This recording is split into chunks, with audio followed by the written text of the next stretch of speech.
조금씩 변화하는 세상 가운데서도 하나님 앞에서 중심 잃지 않으실 수 있는 저와 여러분들 되실 수 있기를 간절히 소원합니다. 우리 같이 찬송하죠. 주님 다시 오실 때까지.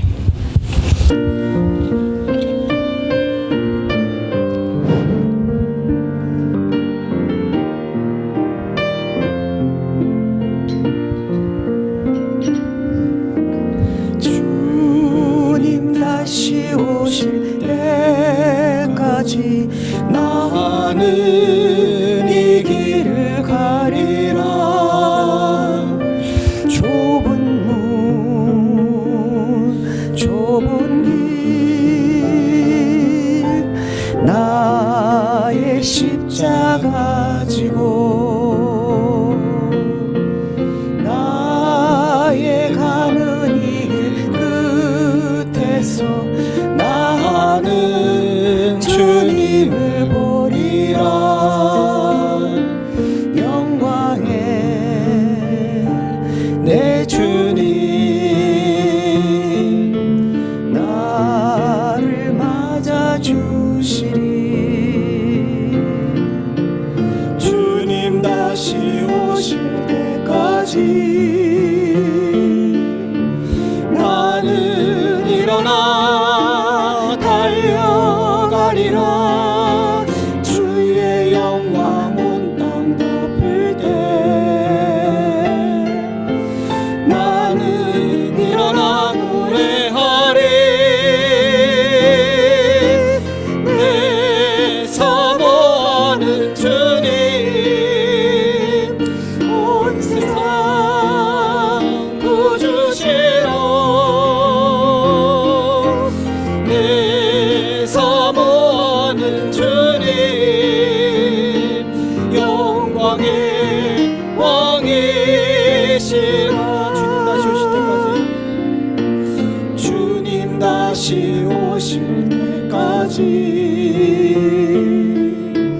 나는 일어나 달려가리라. 주의 영광 온 땅 덮을 때 나는 일어나 노래하리. 내 사모하는 주님 온 세상 구주시로. 내 사모하는 주님 영광의 왕이시라. 시간 함께 기도하겠습니다. 하나님 앞에 불러주신 은혜에 감사하고 또한 주 앞에서 지난 일주일 동안 지었던 모든 죄들을 회개할 수 있기를 소원합니다. 행위로 지은 죄, 마음으로 지은 죄, 습관으로 지은 죄 모두 다 깨끗이 내려놓고 정결하고 깨끗한 마음으로 주님만 바라볼 수 있게 하여 주시옵소서. 같이 간절히 기도하시겠습니다. 기도합니다. 아버지 하나님, 주님 도주옵소서.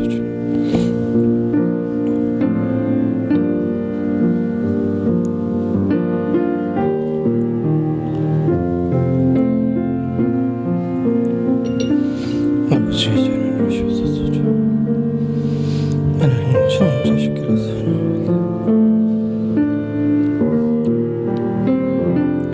하나님 주님 오시옵소서. 주님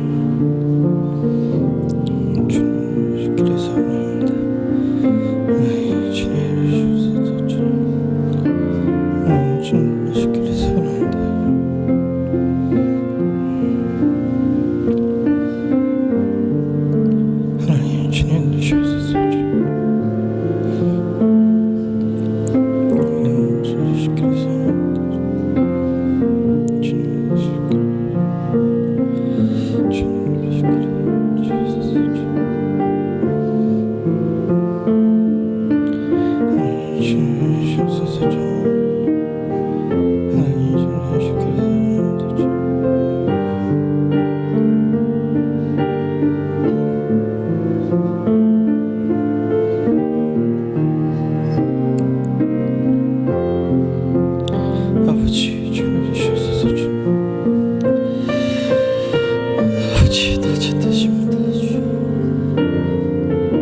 하나님은 영이시니 예배하는 자가 신령과 진정으로 예배할지니라. 아멘.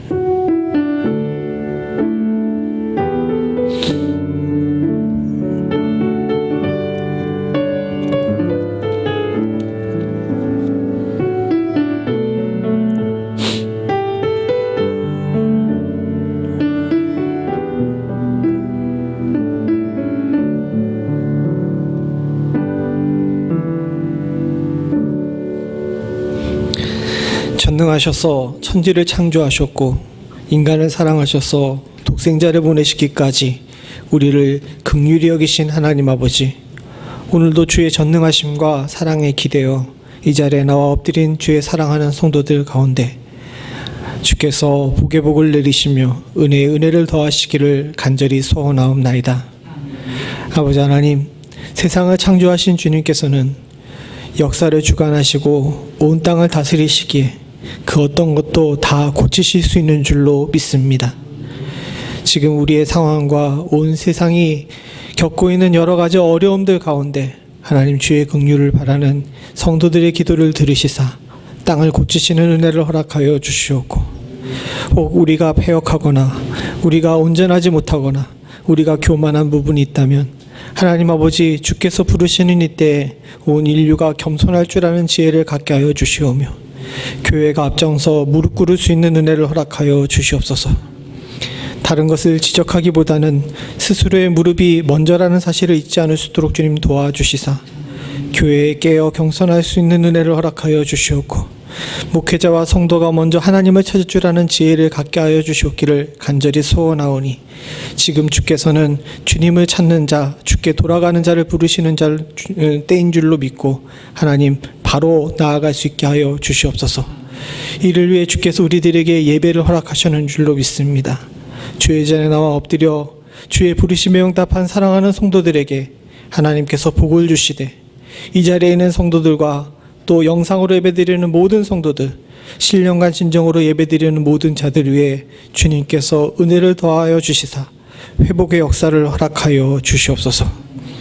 우리의 마음 가운데 지었던 모든 죄들, 품고 있던 악한 것들과 분노들을 주께서 씻어주시옵고, 성령의 은혜 가운데 주의 축복만 바라보며 주님만을 사모할 줄 아는 주의 얼굴을 바라보는 주의 백성들이 되기를 간절히 소원하오니, 지금 이 시간 주의 말씀을 대할 때 우리 모두가 다 열심히 있을 수 있도록 주님 도와주시옵소서.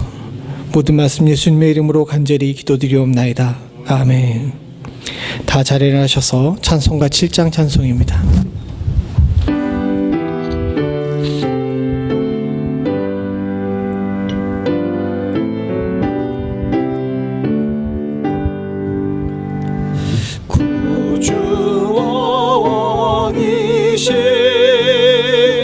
우리의 하나님, 땅 위에 사는 성도들 다 찬양하여라.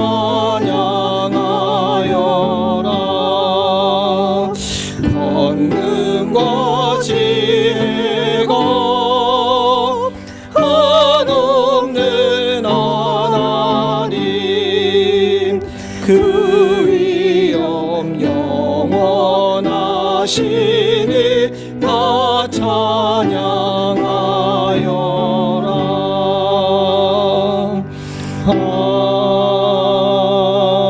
아멘. 성시교독 33번 시편 150편입니다. 할렐루야. 그 성소에서 하나님을 찬양하며 궁창에서 그를 찬양하죠. 그의 능하신 행동을 인하여 찬양하며 나팔 소리로 찬양하며 소고치며 춤추어 찬양하며 큰 소리나는 제금으로 찬양하며 호흡이 있는 자마다 여호와를 찬양할지어다. 할렐루야. 전능하사 천지를 만드신 하나님 아버지를 내가 믿사오며 그 외아들 우리 주 예수 그리스도를 믿사오니 이는 성령으로 잉태하사 동정녀 마리아에게 나시고 본디오 빌라도에게 고난을 받으사 십자가에 못 박혀 죽으시고 장사한 지 사흘 만에 죽은 자 가운데서 다시 살아나시며 하늘에 오르사 전능하신 하나님 우편에 앉아 계시다가 저리로서 산자와 죽은 자를 심판하러 오시리라. 성령을 믿사오며 거룩한 공예와 성도가 서로 교통하는 것과 죄를 사하여 주시는 것과 몸이 다시 사는 것과 영원히 사는 것을 믿사옵나이다. 아멘. 다 자리에 앉으셔서 찬송가 511장 찬송 같이 하시겠습니다.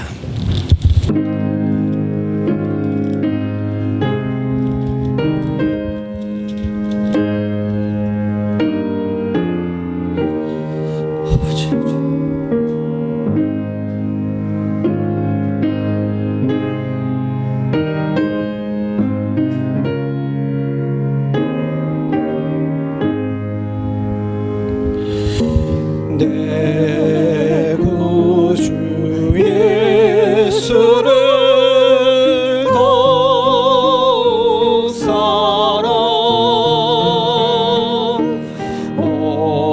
엎드려 비는 말 들으소서.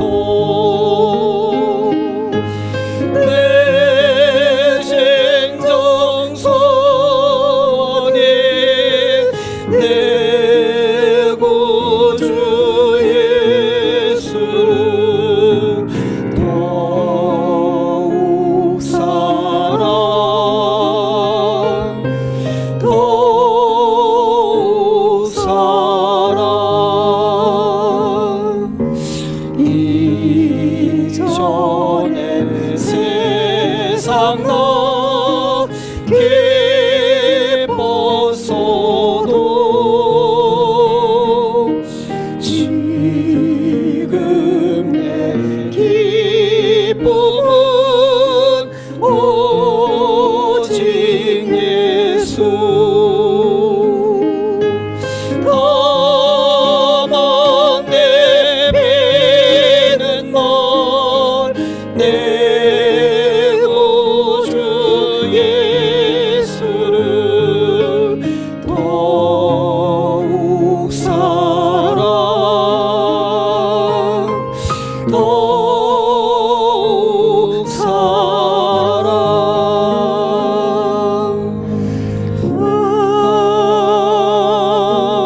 아멘.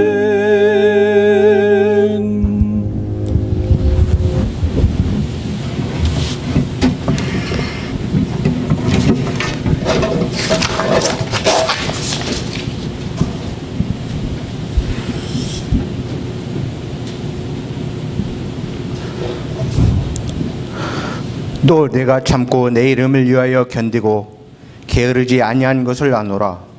그러나 너를 책망할 것이 있나니 너의 처음 사랑을 버렸느니라. 그러므로 어디서 떨어진 것을 생각하고 회개하여 처음 행위를 가지라. 만일 그리하지 아니하고 회개치 아니하면 내가 내게 임하여 네 촛대를 그 자리에서 옮기리라. 우리 연합장로교회를 사랑하셔서 이 멤피스 땅에 세워주신 하나님 아버지, 존귀와 영광과 감사 찬양을 주님께 올립니다. 이제 한여름의 뜨거운 더위는 서서히 물러가고 결실의 계절이 다가오는 8월 셋째 주, 거룩하고 아름다운 주일에 우리 연합장로교회 성도들이 주님 앞에 나와 또는 각자의 처소에서 신령과 진정으로 예배드릴 수 있도록 인도하여 주심에 진심으로 감사를 드립니다. 주님이시여 주님 앞에서 낮추지 못한 저희의 허물을 용서하여 주시고 선을 행할 줄 알고도 행하지 못한 저희의 죄를 사하여 주시옵소서. 하나님 아버지시여, 전 세계가 코로나 바이러스로 인하여 예배와 경제와 건강과 관계의 어려움을 겪고 있습니다. 엎드려 회개하며 기도드리옵나니 하루빨리 코로나 바이러스를 물리쳐 주시사 세계 경제와 건강이 회복되며 무엇보다도 예배가 회복됨으로 인하여 하나님과 주님의 백성들의 관계가 회복될 수 있도록 역사하여 주시옵소서. 주님이시여 세계 곳곳에서 땅끝에서 바다 건너에서 복음을 전하는 선교사님들이 많은 어려움을 겪고 있습니다. 선교사님들의 묶여있는 발을 풀어주시고 닫혀있는 국경을 열어주시며 막힌 선교배를 뚫어주시사 주님의 복음을 전하는 발길들이 아름답게 하여 주시옵소서. 우리 연합장로교회가 교회 설립 당시에 처음 사랑을 잊어버리지 아니하고 주님과 약속한 예산의 10% 그 이상의 선교비를 이행하게 하여 주사 선을 행할 줄 알고도 행하지 아니하는 죄를 범치 않도록 인도하여 주시기를 기도를 드립니다. 하나님 아버지, 우리 연합장로교회가 역경과 고난 가운데 있을 때에도 주님께서 함께하여 주시었으므로 주님의 이름을 위하여 견디고 게으르지 아니한 것을 아시는 줄 믿습니다. 그러나 우리 연합장로교회 성도들이 설립 당시에 처음 사랑을 잊어버린 것은 아닌지 뒤돌아보게 하여 주시옵소서. 그러므로 어디서 떨어진 것을 생각하고 회개하여 처음 행위를 가질 수 있도록 역사하여 주시기를 구하옵나이다. 우리 연합장로교회 성도들이 서로 사랑하게 하여 주시옵소서. 은사는 여러 가지나 성령은 같고 직임은 여러 가지나 주는 같으며 역사는 여러 가지나 모든 것을 모든 사람 가운데 역사하시는 하나님은 같으니 몸은 하나인데 지체는 있고 몸은 지체가 많으나 한 몸임과 같이 우리 연합장로교회 성도들은 여러분들이나 주님은 같고 직분은 여러 가지나 교회는 같고 사역은 여러 가지나 우리 안에 역사하시는 성령은 같으니 우리 연합장로교회 모든 성도들이 각자의 은사와 직분과 사역을 존중함으로 진실로 주님께서 사랑하시는 교회, 주님만 사모하는 교회, 촛대가 옮겨지지 않는 교회, 끝까지 견디어 이기는 교회가 되어 하나님의 낙원에 있는 생명나무의 과실을 먹게 하여 주시옵소서. 주님이시여 구하옵고 구하오며 기도드립나니 몸이 하나요 성령이 하나인 것처럼 우리 연합장로교회가 하나님과 목사님과 모든 성도들이 주 안에서 하나가 될 수 있도록 인도하여 주시옵소서. 주님께서 우리를 사랑하여 주심같이 우리가 서로 사랑하게 하여 주시고 주님께서 교회를 사랑하심같이 우리가 교회를 사랑하게 하여 주시사 사랑과 은혜와 복이 차고 넘치는 교회로 인도하여 주시기를 기도를 드립니다. 갈 바를 알지 못하고 헤매이며 미래가 불투명하고 불안정하고 불확실한 시대가 우리의 눈앞에 도래하였습니다. 이러한 시대에 우리 연합장로교회가 멤피스 한인 사회를 변화시키는 소금이 되며 세상을 빛으로 인도하는 교회로 성장하게 하여 주시옵소서. 어둡고 캄캄하고 불투명하고 불안정하고 불확실한 시대일수록 참 빛, 곧 세상에 와서 각 사람에게 비치는 빛, 우리 주 예수 그리스도를 더욱 의지하게 하여 주시사 주 안에서 의인으로서의 삶을 살아가는 성도들이 되게 하여 주시옵소서. 거룩하고 아름다운 주일, 하나님 아버지의 말씀이 선포됩니다.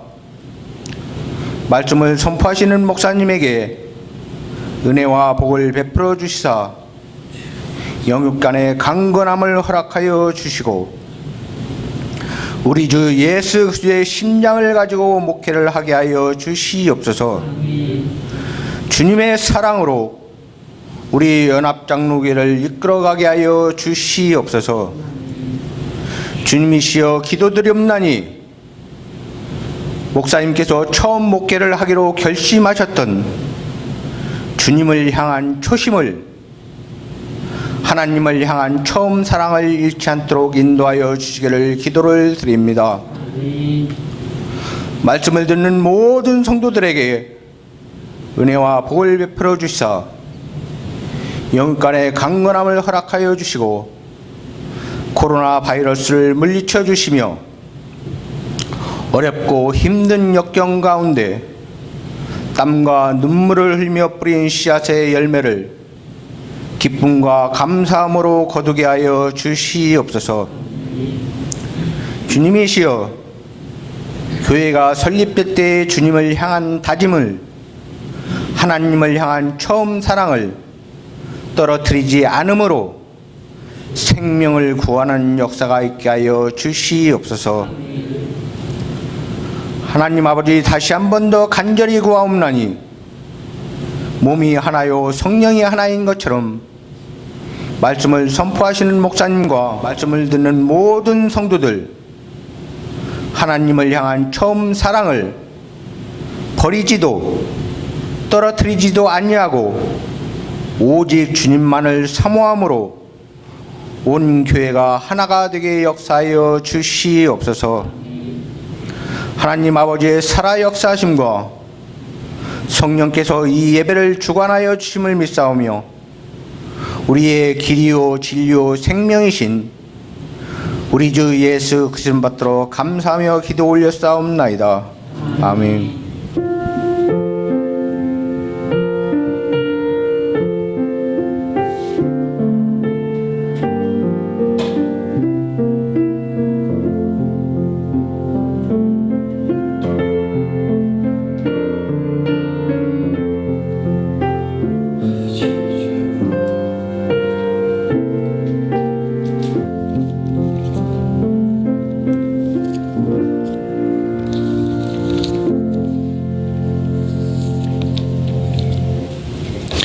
오늘 예배 참석하신 모든 분들을 주의 이름으로 환영합니다. 우리 옆에 있는 분들하고 멋지감치서 인사 좀 하겠습니다.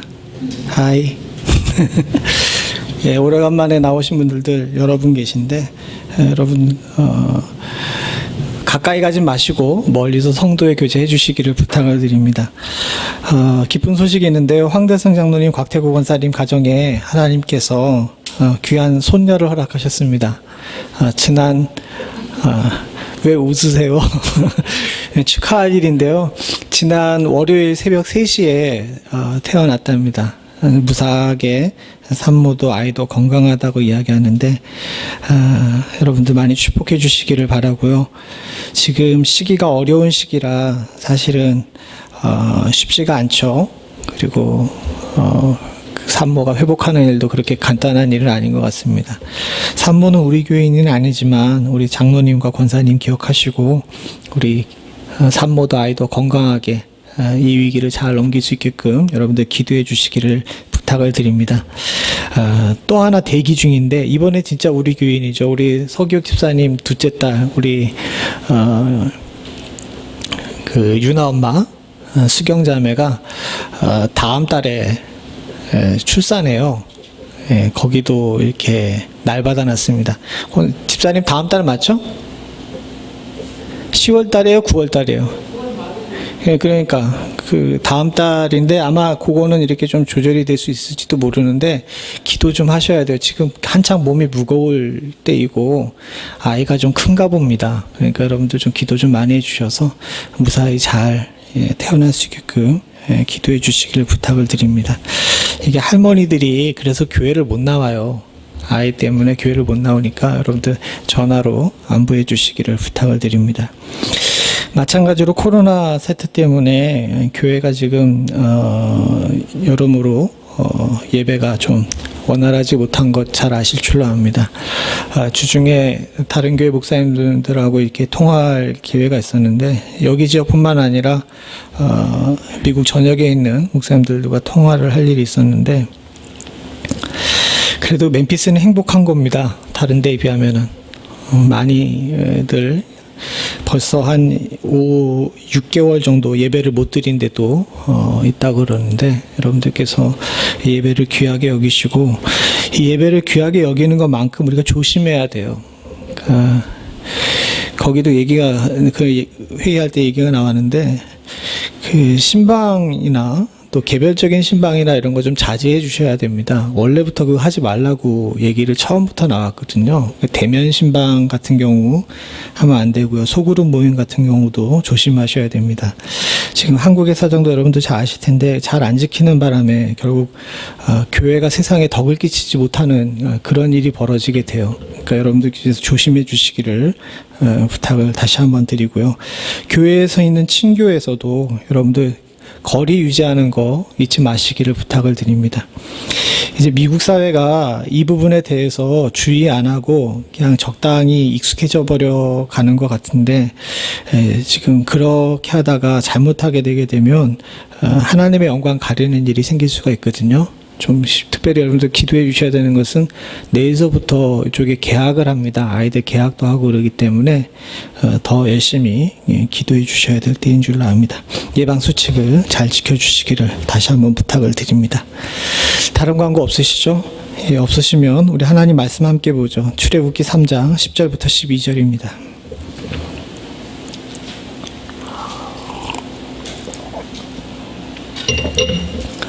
출애굽기 3장 10절부터 12절 한 절씩 교독하겠습니다.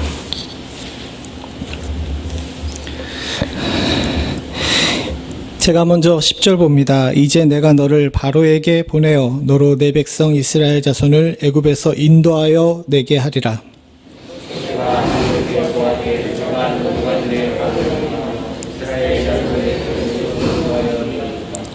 함께 읽겠습니다. 하나님이 가라사대 내가 정녕 너와 함께 있으리라. 내가 백성을 애굽에서 인도하여 낸 후에 너희가 이 산에서 하나님을 섬기리니 이것이 내가 너를 보낸 증거니라. 아멘. 소선지서가 끝난 이후에 인생의 전환을 맞이했을 때에 특별히 성경에 나온 유인들이 어떤 방식으로 자신의 길을 택했는지를 알아보는 시리즈로 설교를 하고 있습니다.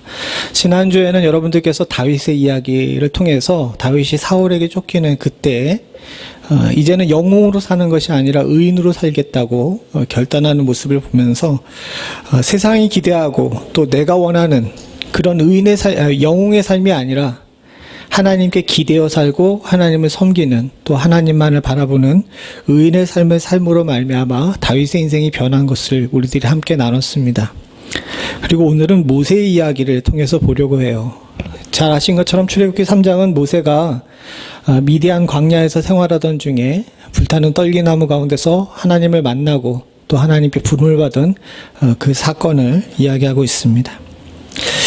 이 설교들을 시리즈로 하겠다고 마음을 먹은 이후에 여러분들 제가 그래도 좀 계획적인 사람이라 어디 누구누구를 설교해야지라고서 이렇게 쭉 리스트를 마련해 가지고 한 5주에 걸쳐서 하려고 이렇게 마련을 해놨어요. 그런데 이번 주는 모세를 하겠다고 마음을 먹고 지난 주일서부터 이 부분에 대해서 많이 생각을 했습니다. 근데 여러분 설교 준비가 잘 안 되는 거예요. 목요일 날도 아침에 설교 준비가 안 되다 보니까 아침에 일찌감치 일어나서 새벽 3시에 일어나게 되고요. 금요일 날도 그러고 토요일 날도 그러고 아무리 해도 설교가 앞에 첫 문장 이후에는 진행이 안 되는 겁니다. 토요일 날도 저녁 늦게까지 온갖 방법을 다 썼는데도 불구하고 썼다가 지웠다 하게 되더라고요. 그리고 결국은 오늘도 결국 아침에 새벽에 6시에 일어나가지고 나와서 오늘 아침까지 설교 준비를 했습니다. 설교 준비가 잘 안 됐으니까 설교가 엉망진창이겠네 이렇게 생각할 수도 있지만 내용이 안 적혀서 설교 준비가 안 된 것이 아니라 사실은 마음에 거리끼는 부분이 분명히 있었기 때문인 것 같습니다. 사실 모세의 이 부분에 대해서 설교를 준비하겠다고 처음 마음먹었을 때는 아무 생각이 없었어요. 그저 그냥 이렇게 돼야지라고 생각했기 때문에 했는데 말씀을 묵상하고 또 깊이 생각을 하면서 이 모세의 전환기의 이 삶 속에 있던 이 부분에 이야기하고 있는 성경의 말씀이 제 마음속에 크게 이렇게 긁는 부분이 있었던 것 같습니다. 그래서 그런지 오늘 장로님께서 기도하실 때 그냥 누차 얘기하시대요. 맞습니다. 장로님의 기도에 말씀하신 그 마음에 대해서 말씀을 준비하면서 참 많이 생각을 하게 된 것이 있었던 것 같아요. 사실 그렇습니다. 우리는 모두 다 약해요. 인간이죠. 여러분 영웅이 되기보다는 의인이 되기로 이렇게 마음을 먹었지만 제가 여러분에게 여쭤보죠. 여러분 우리가 의인입니까? 이 질문에 대해서는 의인이라고 얘기하면 고개를 끄덕이셔야 돼요. 왜냐하면 예수 그리스도의 피로 우리가 의롭게 됐기 때문에 그렇습니다. 그런데 다시 질문을 바꿔보죠. 여러분 우리 모두가 다 선하십니까? 선을 행하고 계십니까? 마스크를 썼기 때문에 대답은 안 합니다. 이게 가장 큰 문제인 것 같아요. 교회라는 이런 집단이 사실은 하나님의 긍휼로 예수 그리스도의 자비로 그리스도의 피로 의인이 되긴 했는데 결정적인 문제는 의인이라고 보면 우리들이 선하지가 않다는 겁니다. 그리고 이 선하지 않음으로 인해서 나오는 문제가 뭐냐면 교회가 선을 행하지 않음으로 말미암아 온전치 못한 경우가 있어요. 그렇다고 해서 모이기에 힘쓰라고 이야기하고 하나님 말씀대로 살라고 그것을 연습하는 역이기 때문에 우리들이 그 일을 게을리할 수도 없죠. 그냥 나 개인만 열심히 신앙생활하면 되지 교회는 시끄럽고 번잡하니까 안 가 이렇게 생각해 버릴 수도 있습니다. 그런데도 불구하고 하나님께서는 왜 굳이 모이라고 하셨을까요? 어떻게 보면 교회는 학교와 같은 곳입니다. 여러분 다 아시는 것처럼 학교를 나온 다음에 고등학교를 나온 다음에 범죄를 하게 되게 되면 개인이 그 책임을 다 지죠. 그러나 학교의 학생인 경우에는 어떻습니까? 거기에 대해서는 약간의 그레이스가 있어요. 왜? 지금 우리는 배우는 과정이기 때문에 그렇죠. 그리고 어떻게 보게 되면 우리가 의인으로서 하나님 앞에서 성화의 길을 가는 것은 평생 학교를 통해 가지고 이 선함을 배워가고 있는 것인지도 모르겠습니다. 그러다 보니까 우리들은 연약하고 부족해요. 이런 삶을 살고 있기 때문에 우리들이 행하는 일 가운데 인간이 계획하고 행하는 모든 일들이 다 지난주에도 말씀을 함께 나눴지만 아무리 성도가 모여서 한다고 해도 악함이 생길 수밖에 없습니다. 이게 지상교회가 가지고 있는 구조적인 모순이에요. 그냥 목사님들이 우스갯소리로 하는 이야기이기도 하지만은 거기에 진리가 담겨 있는데 지상에 있는 교회 중에 평안한 교회는 아무 데도 없어요. 평안한 성도 또한도 아무도 없습니다. 우린 이것을 알아야 됩니다. 지금 모세가 겪고 있는 문제도 바로 그런 문제였어요. 모세는 40년은 이집트의 왕자로, 40년은 미디안 광야의 목동으로, 40년은 이스라엘 민족의 구원자로 살았습니다. 그 인생만큼 다이나믹한 삶을 산 사람이 성경에는 나와 있지 않아요. 그리고 어떻게 이렇게 딱딱 구분이 돼가지고 30년, 세 부분으로 40년, 40년씩 이렇게 살았는지 모르겠습니다. 근데 그 마음 가운데 한결같이 가지고 있던 마음은 민족을 구원하겠다는 마음이었던 것 같습니다. 마침 지금 광복절 시즌이죠. 이스라엘을 해방시키고 이들들 가운데 진정한 자유를 주기를 원했던 마음이 그의 가운데 있었죠. 근데 다 아시는 것처럼 첫 번째 모세의 시도는 실패했어요. 그리고 그는 그 실패의 대가를 40년 동안 양들과 살면서 치르게 됩니다. 그리고 다시 하나님께서 부르셔서 다시 한번 독립을 위한 또 해방을 위한 일들에 대한 소명을 부여받게 되는 것이 바로 오늘 본문입니다. 그런데 여기서 여러분들 다 아시는 것처럼 모세는 선뜻 나서지 않아요. 왜? 한번 실패해 봤거든요. 오늘 본문에 나와 있지 않지만 4장에 보게 되면 결국은 하나님께 대듭니다. 하나님, 웬만하면 보낼 만한 사람을 보내십시오라고. 그만큼 모세는 이 부분에 대해서 자신이 없었고 또 내 일이 아니라고 느꼈던 거죠. 근데 다 아시는 것처럼 하나님께서는 강권하셔서 모세를 부르셔서 쓰게 하십니다. 그러면 여러분들에게 여쭤보겠습니다.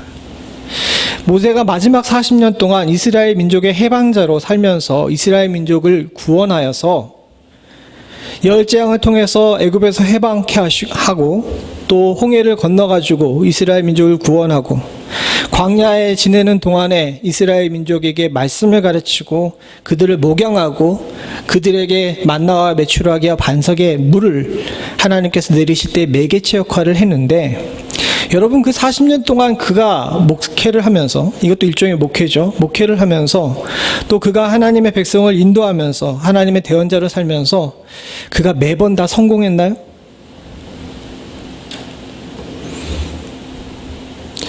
불과 구름 기둥이 그들의 진을 인도함에도 불구하고 다 아시는 것처럼 그들은 자기 가고 싶은 대로 가고 싶어 했어요. 가데스 바네아에서 올라가지 말라고 이야기하는데 어떻게 합니까? 예, 올라가요. 그리고 가서 떼죽음을 당하죠. 율법을 가르치고 말씀을 가르치며 무엇이 성결하고 무엇이 부정하다는 사실을 다 알려줬음에도 불구하고 엉뚱한 이방 여인들과 연애함으로 말미암아 진중에 수많은 사람들이 질병으로 죽는 일이 벌어지게 됩니다. 배고프다 그래서 고기를 줬더니 왜 우리에게는 양파와 여러 양념이 없다고 불평불만하다가 하나님께서 또 고기가 이 사이에 낀 사이에 거기서 또 떼죽음을 당하게 돼요. 성질이 나다 못해가지고 결국은 모세가 하지 말아야 될 행동으로 바위를 지팡이로 내려침으로 말미암아 결국 그는 가나안 땅에 들어가지 못하고 먼 발치에서 보는 것만으로 삶을 마지막에 끝내게 되는 일도 겪게 됩니다. 제가 그 부분에 대해서 이야기하려고 그러는 것이 아니라, 사랑하는 성도님들, 잘 생각해 보게 되면 첫 번째 40년 그리고 세 번째 40년 모두 모세가 독립을 위해 했던 행동은 똑같지만 그 행동으로 나온 결과는 다 결코 완벽한 성공이라고 이야기할 수 없다는 사실을 기억하라는 이야기입니다. 그런데도 불구하고 다 아시는 것처럼 둘의 결과가 달라요. 왜 이런 일이 벌어졌을까요? 여기에는 아주 중요한 성경의 원리가 담겨져 있습니다. 그리고 어떻게 보게 되면 하나님께서 지금 이 코로나 시대에 새롭게 우리에게 물어보고 있는 인생의 전환점에 여러분들과 제가 꼭 생각해 봐야 될 아주 중요한 주제가 담겨져 있는 것 같아요. 우리가 출애굽기 2장 11절부터 14절을 한번 같이 읽어보기 원합니다. 제가 한 절, 여러분들이 한 절 읽어보죠. 제가 먼저 11절 있습니다. 모세가 장성한 후에 한 번은 자기 형제들에게 나아가서 그 고역함을 보더니 어떤 애굽 사람이 어떤 히브리 사람 곧 자기 형제를 치는 것을 본지라.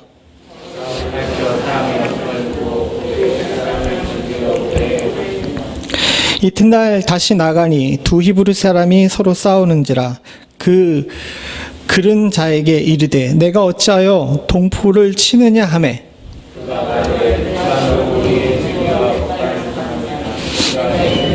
죽임같이 나도 죽이려니.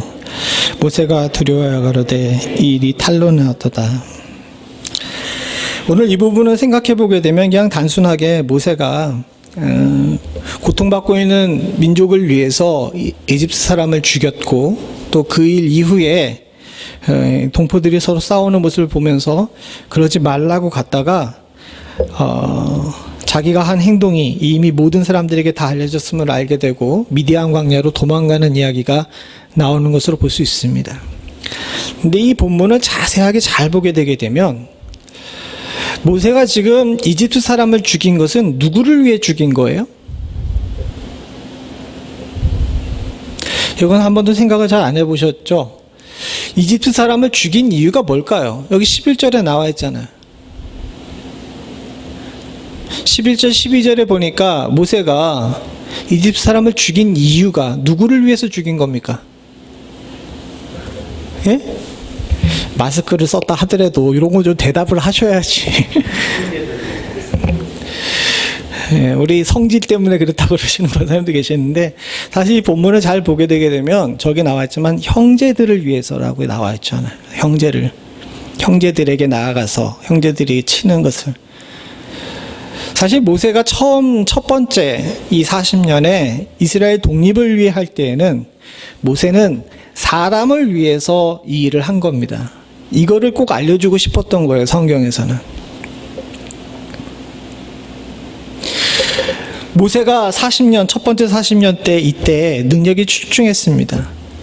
성경에 나와 있지 않지만 그가 이집트의 장군으로 저 멀리 에디오피아까지 가가지고 구스 민족을 정복하는 일에 아주 혁혁한 공을 세웠다고 그 다른 역사서에 기록되어 있어요. 그리고 가장 몸이 출중하고 또 능숙하며 또 많은 사람들에게 권위를 내세울 수 있는 그런 시점이죠.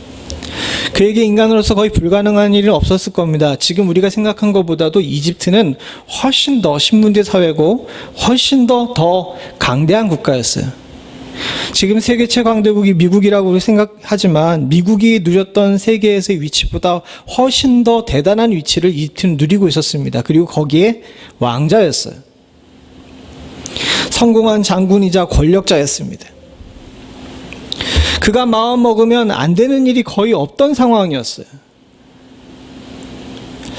그런데 그런 상황 속에서 조금만 더 어떻게 보게 되면 정치력을 발휘하거나 지혜를 발휘했으면 큰 피 안 보고 이스라엘 백성들 정도 뛰어가지고 나올 수도 있었을지도 모릅니다.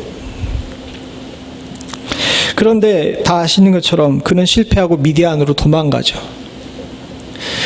여기에는 결정적인 원인이 있습니다. 모세는 그 당시 그 일을 사람을 위해서 했던 거예요. 사실 인간들이 가지고 있는 많은 부분에 있어서 문제가 바로 그것입니다.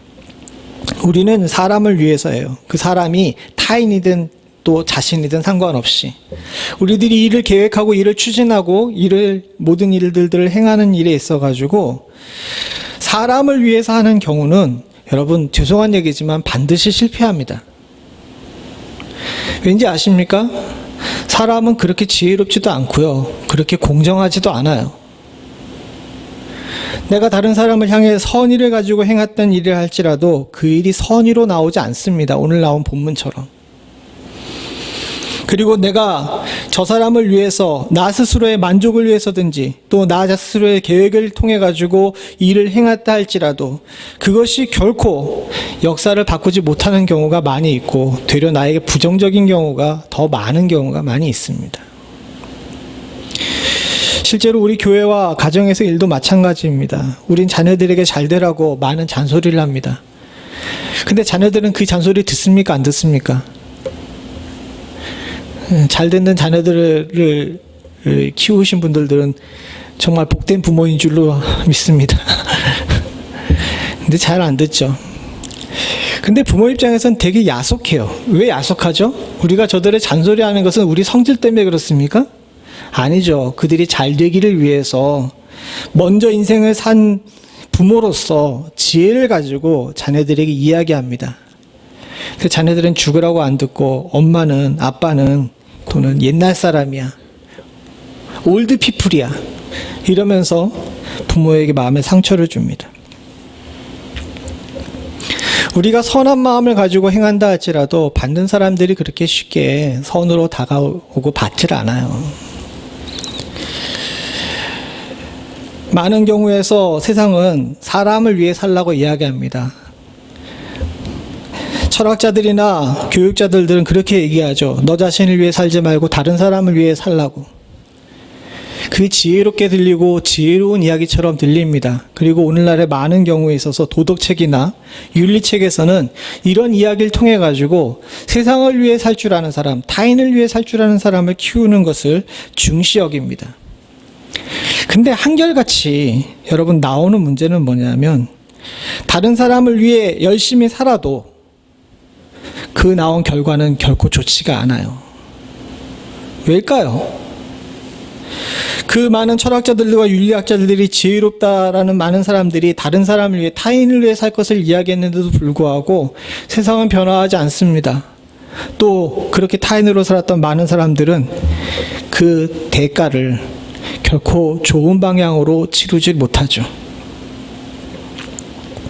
저는 그분을 그렇게 썩 좋아하지 않습니다. 그리고 저는 정치적으로도 그렇게 막 좌로 우로 편향되거나 그러지 않아요. 뭐 어떻게 생각하시는, 당신은 그렇게 생각하지 한다 할지라도 내가 볼 때는 그렇지 않다라고 이야기하시는 분들이 있을 수도 있지만은, 저는 누가 민주당이냐 공화당이냐 물어보면 하나님당이라 그래요. 그리고 하나님당이 맞습니다. 저는 그렇게 생각을 해요. 그래서 이번에 대통령 선거도 누구도 안 찍으려 그래요. 네, 그래서는 안 됩니다. 민주국가에서 국민은 선거에 꼭 동참을 해야 되죠. 그냥 이건 우스갯소리인데, 한국의 서울시장이 얼마 전에 자살을 했어요. 그가 어떤 일 때문에 자살을 하고 어떤 부도덕한 일을 했는지에 대해서는 뭐 여러분들께서 뉴스를 통해서 잘 아실 텐데, 한 가지 다른 걸 본 부분이 있습니다. 서울시장이나 됐는데 그 사람이 죽어가지고 재산을 정지했는데, 재산이 어떻다 그러죠? 빚이? 예, 수억이랍니다. 제가 숫자까지 기억할 만큼 그렇게 막 이렇게 관심을 가지고 쳐다보지 않아서 잘 모르겠는데, 빚이 엄청나게 많대요. 근데 그 사람이 원래 그렇게 빚 많은 사람이 아니었습니다. 물려받은 재산도 많았고, 일찍부터 변호사 생활을 했기 때문에 굉장히 넉넉한 사람이었어요.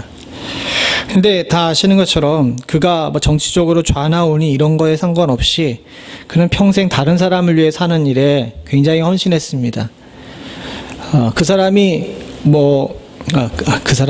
그분이 어떤 정치적인 부분에 있든지, 심지어는 그의 정치적 성향의 반대편에 있는 분들조차도 그분이 다른 사람을 위해 산 부분에 대해서는 굉장히 존경하는 그런 분이세요. 그래서 가지고 있는 재산들, 그리고 또 자신이 벌어놨던 모든 돈들, 심지어는 빚을 내서도 다른 사람을 위해 도네이션하고 그렇게 살았습니다. 근데 여러분 다 아시는 것처럼 그의 마지막을 볼 때 그가 과연 성공한 삶을 살았다고 볼 수 있을까요? 도덕책에서, 또 윤리교과서에서, 또 많은 지혜로운 사람들이 다른 사람을 위해 살라고 이야기한 대로 살았는데, 왜 성공했냐고, 성공한 삶을 살았냐고 물어봤을 때 저와 여러분들이 대답을 못할까요? 이런 일들은 세상에 비일비재합니다. 아무리 선한 의도를 가지고 산다고 할지라도, 또 많은 사람들을 향해 좋은 영향력을 끼친다 할지라도, 사람을 위해 하는 경우에는 그 결과가 그렇게 썩 좋지 못해요. 그래서 많은 NGO 단체들, 또 사회적 단체들이 그것이 종말이 그렇게 썩 좋지 않습니다. 안타깝게도 심지어는 교회도 그런 경우가 많이 있어요. 선한 일을 가지고 시작했다 할지라도 그것을 받는 사람도, 또 전하는 사람도 그 선을 끝까지 유지할 수가 없습니다. 제가 과거에 공부할 때 한번 정리해서 적었던 적이 있었던 것이 얼마 전에 기억이 나가지고 여러분들에게 말씀을 드립니다. 한 세미나에 갔는데, 그 당시에 한국에서 제일 큰 교회는 아니지만 저희 교단에서는 제일 큰 교회 목사님과 같이 대화하는 일이 있었어요. 근데 그 목사님이 젊은 저희들에게 그런 얘기를 하시더라고요. 전도사님들, 여러분들이 볼 때에는 지금 목회하고 있는 기성 목회자들이 다 도둑놈 같죠? 라고 이야기를 하는 거예요. 그 목사님이 좀 말이 거친 부분이 좀 있으셨어요. 그리고 좀 직설적이기도 하셨고요. 아무도 대답을 못했습니다. 근데 그분이 그렇게 얘기하시더라고요. 내가 여러분들의 마음을 다 안다고. 그러면서 하시는 말씀이, 여러분 우리가 처음부터 그랬을까요? 라고 이야기하더라고요.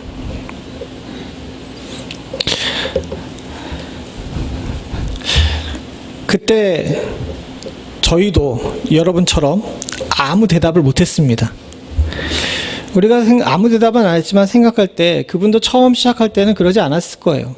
그리고 그분이 처음 교회를 개척할 때 얼마나 어려웠는지를 다들 알고 있기 때문에 어떤 열정을 가지고 어떤 열심을 가지고 목회를 했는지를 알기 때문에 그렇지 않다는 것을 다 알고 있었습니다.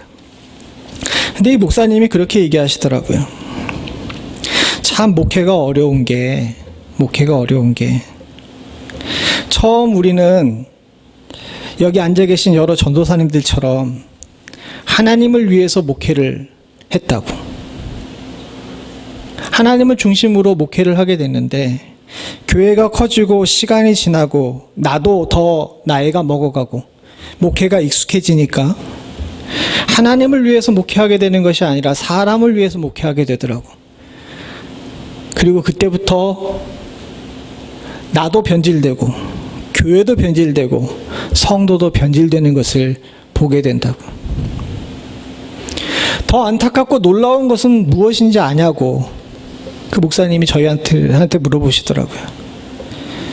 뭔지 몰랐습니다. 근데 그 목사님이 그런 얘기를 하시더라고요. 근데 더 놀랍고 안타까운 것은 목회 스킬은 점점 늘어요 라고 이야기하라는 겁니다.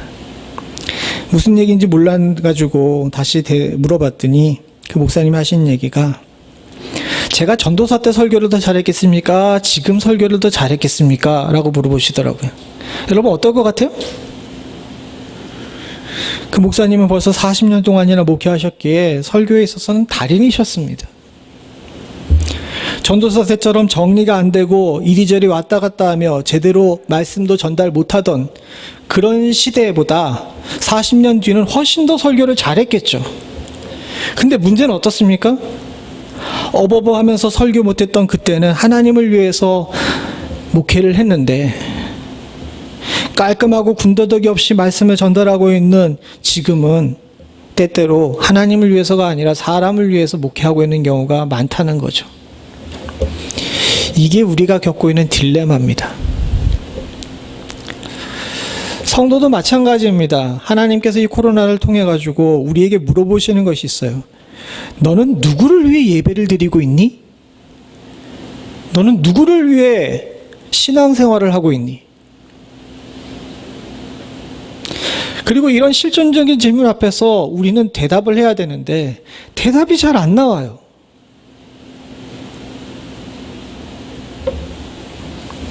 저도 아마 그래서 설교 준비가 잘 안 된 것 같습니다. 넌 누구를 위해 목회하고 있니? 라는 질문을 참 10년 만에 다시 한번 스스로에게 하게 된 것 같아요. 그리고 돌아보게 됩니다. 과연 하나님을 위해 했던가? 모세는 본인이 잘한다고 생각했을 겁니다. 위기에 빠진 형제를 구원하기 위해서 가지고 있는 능력을 발휘해가지고 죽였죠. 근데 결국 사람을 위해서 이 일을 하게 됐더니 다 아시는 것처럼 그런 미디안 광야로 쫓겨나는, 스스로 도망가는 그런 결과를 가질 수밖에 없었습니다. 반대로 오늘 우리가 함께 읽었던 본문을 다시 한번 보죠. 10절부터 12절 같이 한번 읽습니다. 시작. 이제 내가 너를 바로에게 보내어 너로 내 백성 이스라엘 자손을 애굽에서 인도하여 내게 하라. 모세가 하나님께 고하되 내가 누구간데 바로에게 가며 이스라엘 자손을 애굽에서 인도하여 내리이까. 하나님이 가라사대 내가 정녕 너와 함께 하리라. 내가 백성을 애굽에서 인도하여 낸 후에 너희가 이 산에서 하나님을 섬기리니 이것이 내가 너를 보낸 증거니라. 사랑하는 성도님들, 여기서 하나님께서 다시 부르실 때에 모세가 똑같이 독립을 위해 일하게 됩니다. 근데 이번은 누구를 위해서 하라 그래요? 예? 누구를 위해서 하라 그래요? 하나님을 위해서 하라 그러죠. 이 두 가지가 명료하게 다른데 그동안 이 부분에 대해서 우리가 잘 이야기하지 않고 스토리만 생각하는 경우가 많습니다. 이 두 가지 2장과 3장에서는 아주 관점이 달라요. 2장의 모세는 사람을 위해서 일어섰다 그러면 지금 하나님께서는 3장에서는 모세 보고 하나님을 위해서 일어나라고 이야기를 하는 거예요. 주님께서 진정 우리들에게 바라시는 것은 바로 이것인 줄로 압니다. 너 실패했다고? 그래, 실패했어. 그리고 앞으로도 계속 실패할 거야. 그러나 인간을 위해서 산다면 망할 수밖에 없지만 나를 위해 산다면 상황이 달라질 거야 라고 지금 주님께서는 이야기하시는 겁니다. 그리고 다 아시는 것처럼 3장에서 또 4장에서 계속 모세는 거부합니다. 하나님, 난 실패해 봤어요. 해봐도 안 된다는 걸 알아요. 또 내가 가지고 있는 능력이 거기에 못 미쳐요. 말도 못하고요. 사람들에게 인정도 못 받을 거예요. 하나님께서는 계속 얘기합니다. 내가 너와 함께하고 네가 나를 위해 산다면 이 모든 일을 감당할 수 있다고. 근데 모세는 여전히 사람을 위해 살던 또 나를 위해 살던 그 방법을 놓치지 못하기 때문에 하나님의 부르심에 자꾸 응답하지 않아요.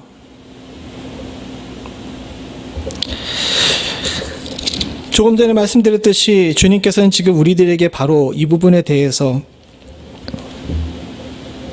한번 생각해 보라고 그러시는 줄로 믿습니다. 마지막에 주님께서는 모세에게 화까지 내시죠. 보낼 만한 자를 보내라고 이야기하니까 주님께서 화를 버럭 내십니다.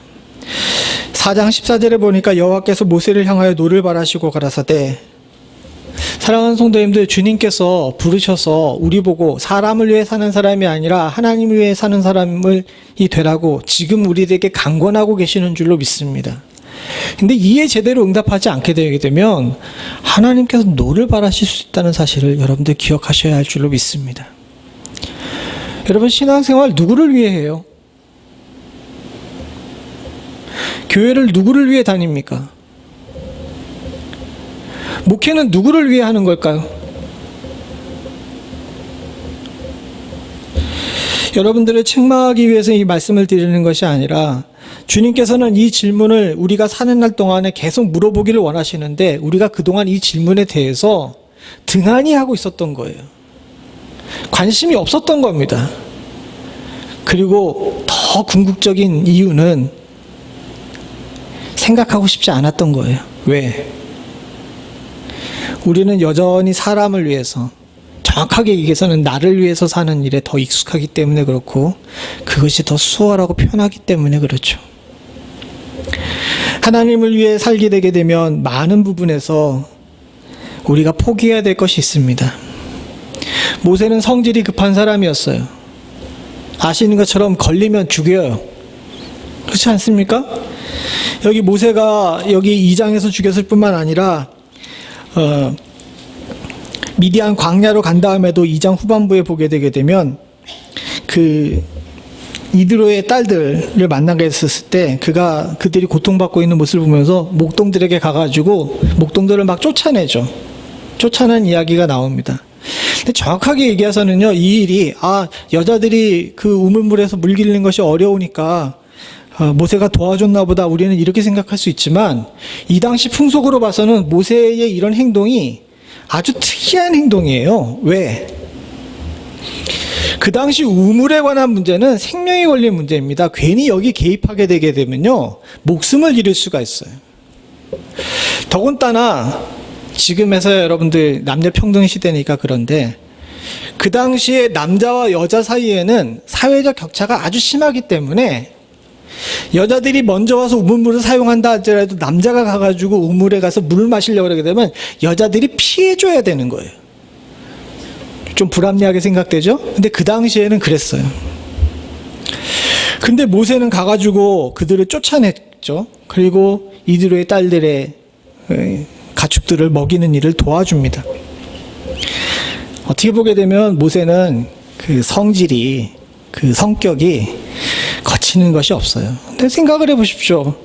세계 최고의 권력자였어요. 그가 마음먹는 모든 것들에 대해서 거침이 없이 할 수 있는 능력과 신분을 가지고 있었습니다. 그렇게 오래 살았는데 그에게 있어가지고 그 성격이 어땠을 것 같습니까? 그런데요, 저 뒤에 가보게 되게 되면 민수기에 또 신명기에 보게 되게 되면 모세를 평가할 때 모세는 어떤 사람이라 그래요? 지면에서 온유함이 가장 승한 자라고 이야기합니다. 그 성질 들어온 사람이 온유한 사람이 됐다고 이야기해요. 이 결정적인 차이가 있습니다. 사람을 위해 살 때는 성질대로 살아요. 그러나 하나님을 위해 살게 되면 어떻게 됩니까? 성질을 죽이며 살 수 있는 거예요. 바로 이것이 아주 큰 차이죠. 그뿐 아닙니다. 사람을 위해 살 때는 실패하게 되면 누구의 실패입니까? 예? 나의 실패예요. 그러나 아까 전에도 처음에 서두에 말씀드렸던 것처럼 이스라엘 백성들이 40년 광야 생활하면서 여전히 말썽 부리고 있는데 그렇게 잘못된 행동들을 할 때 이건 누구 책임입니까? 모세의 책임이 아니에요. 도리어 모세는 하나님께서 이들을 다 진멸하고 내가 너로 새 민족을 이루겠다고 얘기할 때 하나님한테 쫓아가서 제발 좀 그러지 말아달라고 중재하는 사람이 되는 겁니다. 얼마나 좋아요. 내가 내 뜻대로 나를 위해서 또 사람을 위해서 살 때에는 모든 것들이 내 책임이 되지만 내가 하나님을 위해서 하나님을 중심으로 하나님께 드리기 위해서 내 삶을 산다 그러게 되면 책임은 하나님께 가 있는 겁니다.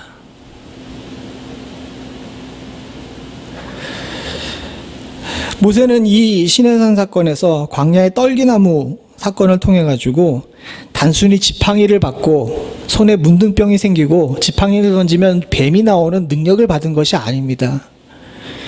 인생의 큰 전환을 이루게 되는 거예요.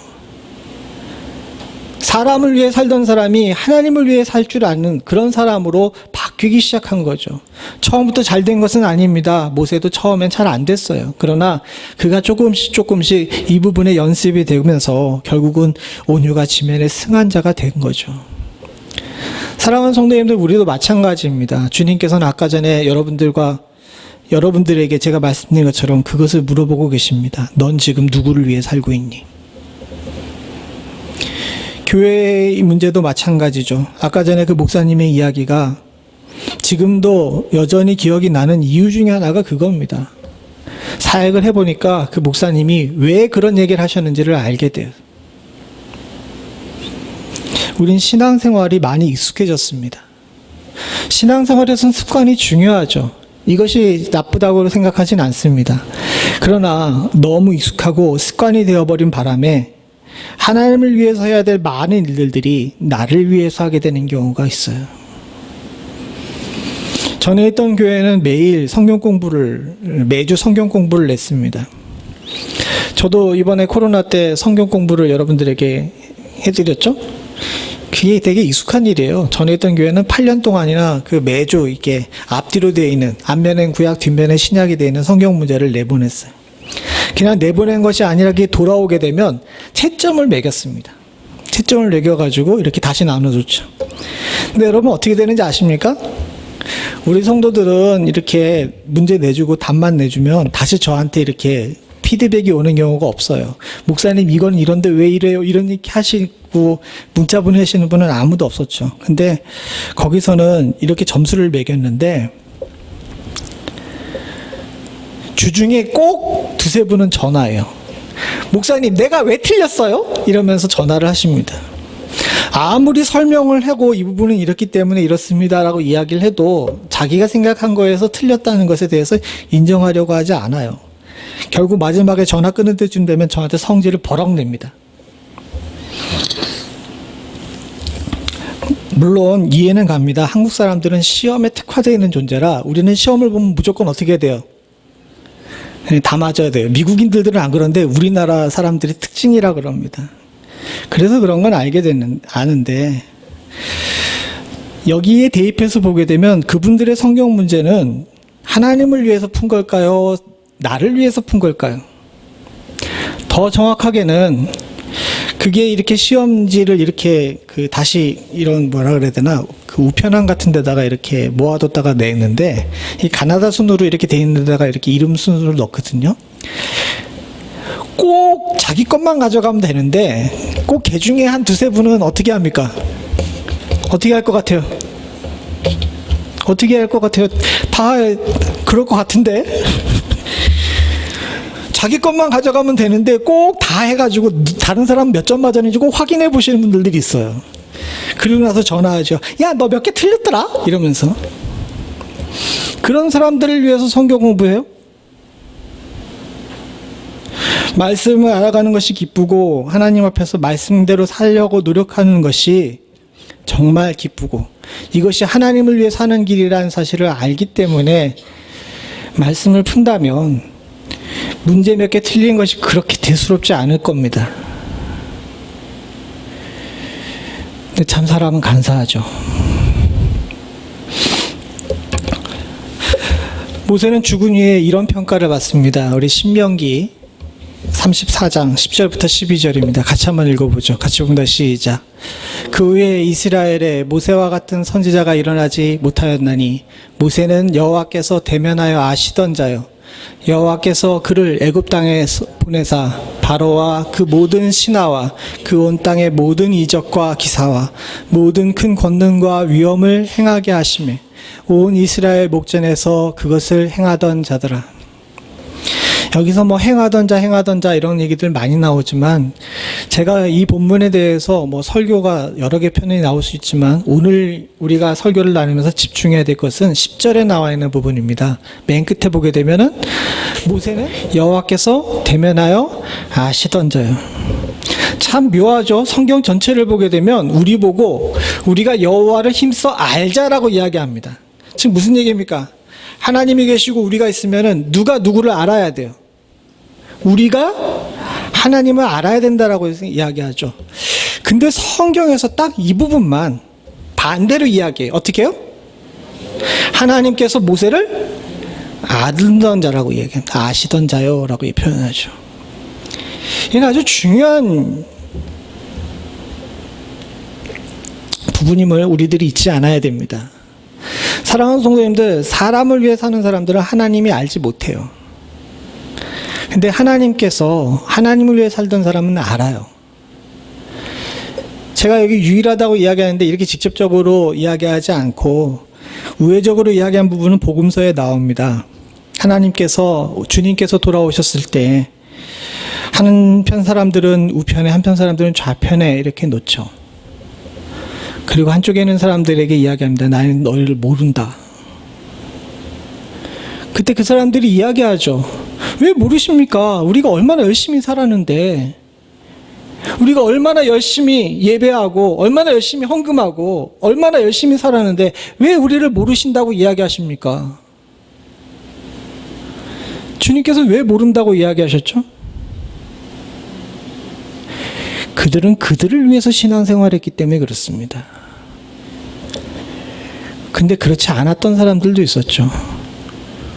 사랑하는 성도님들, 마지막 때가 가까웠습니다. 우리가 주님이 오셔서 마지막 때가 되든지 우리가 먼저 죽어서 하나님 나라 가든지 그게 어떤 것이 먼저가 될지 모르지만 우리는 매일 주님 앞에 갈 날을 준비하며 사는 사람들인 줄로 믿습니다. 그런데 주님 앞에 갔을 때 하나님, 저는 목사로 40년을 살았고요. 이렇게 사는 동안에 목회하면서 어떤 고난을 당했고요. 또 사는 동안에 얼마나 많은 부당한 일들을 겪었다고 이야기해봐야 소용이 없어요.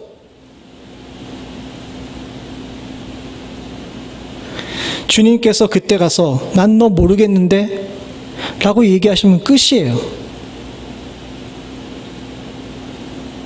반대로 주님, 내가 평생 주님을 모시고 신앙생활하면서 새벽 예배에서 누차하고 주일날 예배 빠져본 적이 없고 교회가 어려울 때 헌금도 많이 했고 그리고 교회에서 여러 가지 일들도 많이 했는데 하나님 왜 나를 모르신다 그러십니까? 성경의 이야기가 너무 먼 것처럼 보여서 실제적인 이야기로 돌려서 이야기했지만 남 일이 아닙니다. 저와 여러분의 일이에요. 그리고 그때 한번 주님께서 뭐라 그러시는지를 한번 들어보죠.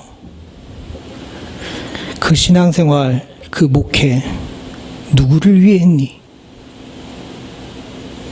사랑하는 성도님들, 저와 여러분들이 하나님을 위해 사는 사람들이 될 수 있기를 소원합니다.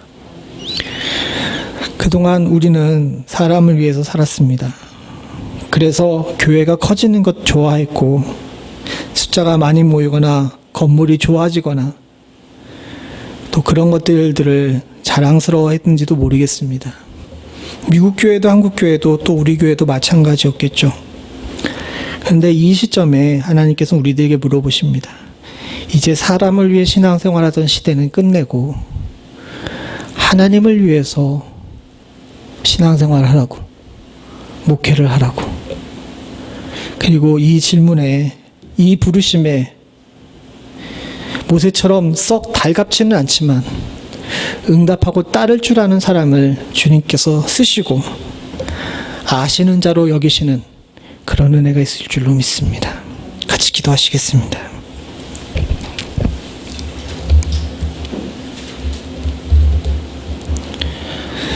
하나님 아버지, 주께서 아시는 자가 되기를 간절히 소원합니다.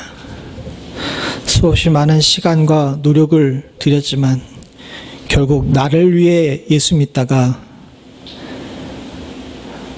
주께 인정받지 못하는 어리석은 자들이 아니라 하나님 그 무엇을 하든지 소자에게 물 한 그릇조차도 하나님의 이름으로 하나님을 위해서 할 줄 아는 자가 되어 하나님 주께서 아시는 자가 될 수 있기를 소원합니다. 이 땅의 직분이 우리를 구원하지 못하며 신앙생활의 연륜이 하나님께 인정받는 길이 아니며 하나님 우리가 시간을 들여 신앙생활한 것이 의의가 될 수 없다는 사실을 잊지 않을 수 있도록 주님 도와주시옵고 무엇을 하든지 주를 위해 할 줄 아는 자가 될 수 있게 하여 주시오며 나를 쳐서 복종시킬 수 있는 은혜를 허락하여 주시옵소서. 아버지 하나님, 주여 도와주시사 우리의 생각과 시야를 바꿔주시옵고 하나님께서 지금 이 자리에서 우리가 하는 행위와 우리의 마음을 보시면서 뭐라고 이야기하실지를 항상 염두에 두고 살 수 있는 저희들 될 수 있도록 주님 도와주시옵소서. 아버지 하나님, 시대가 우리에게 더욱더 주께 가까이 가기를 원하는 시대인 줄로 압니다. 그동안은 관성을 따라서 습관을 따라서 했다면 이제는 결단이 필요한 시대인 줄로 아오니 아버지 하나님, 이 시대에 하나님 우리들로 온전하고 바른 결단할 수 있도록 주님 도와주시옵소서. 바라고 소원하기는 교회와 성도가 하나님 영광 가림이 없도록 주님 도와주셨기를 간절히 소원하오니 한국에 있는 교회와 미국에 있는 교회와 우리 교회를 주님께서 긍휼히 여겨 주시옵소서. 모든 말씀 예수님의 이름으로 간절히 기도드리옵나이다. 아멘. 우리 다 일어나셔서 찬송가 515장 찬송 함께 부르시겠습니다.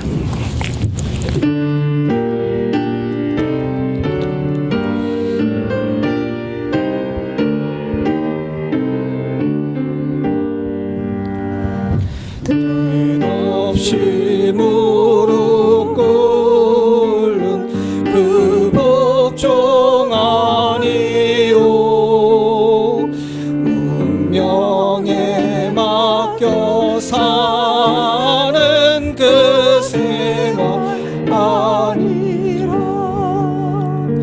올해의 믿음 치솟아 독수리 날듯이 주 뜻이 이루어지다 외치며 사나니 약한 자 힘 주시고 강한 자 바르게 주 한 자 정케 함이 주님의 뜻이라 애월에 아파 있는 곳 주거리 계셔서 그 발로 막아 주시어 정의가 사나니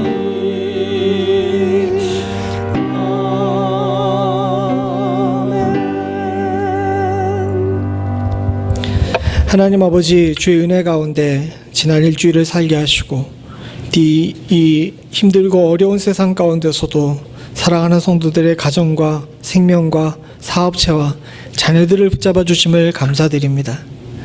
아버지 하나님, 우리에게 있어야 될 모든 것들을 하시는 주님께서 우리의 삶에 필요한 부분을 채우시는 역사 또한도 허락하실 줄로 믿습니다. 내게 있는 모든 것들이 주님께로부터 왔고 하나님 주께 드리는 것이 전혀 우리의 마음에 꺼리낌이 없음을 주께 고백합니다.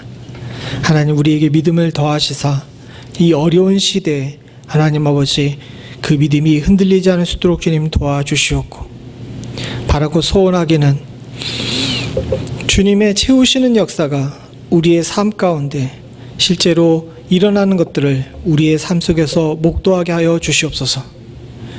광야에서 만나와 메추라기를 허락하셨던 하나님 아버지, 이 광야 같은 인생 가운데 하나님 지금 만나와 메추라기가 필요한 때인 줄로 믿습니다.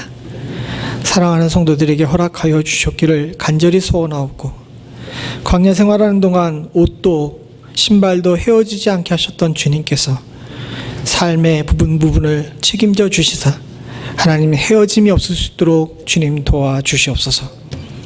기쁨으로 드린 귀한 물질의 기도를 주님께서 받으시고 이 기도에 주님께서 합당한 은혜를 허락하여 주셨기를 간절히 소원하오니, 하나님 기쁨으로 드린 것 위에 주님께서 배에 배를 더하시는 은혜를 허락하여 주시오며, 저들의 소원으로 드린 기도 가운데 함께하여 주시사 속히 응답받는 역사 또한도 허락하여 주시옵소서. 지금은 우리 주 예수 그리스도의 은혜와 아버지 하나님 무한하신 사랑과 성령님의 감동감화 교통하시는 역사가 이제 이후론 무엇을 하든지 사람을 위해서, 나를 위해서 사는 것이 아니라 하나님을 위해서 살기를 소원하는 주의 사랑하는 백성들과 이들의 가정과 생업과 부모와 형제와 자녀 그리고 교회 위에 지금부터 영원토록 함께 하시기를 간절히 축원하옵나이다. 아멘.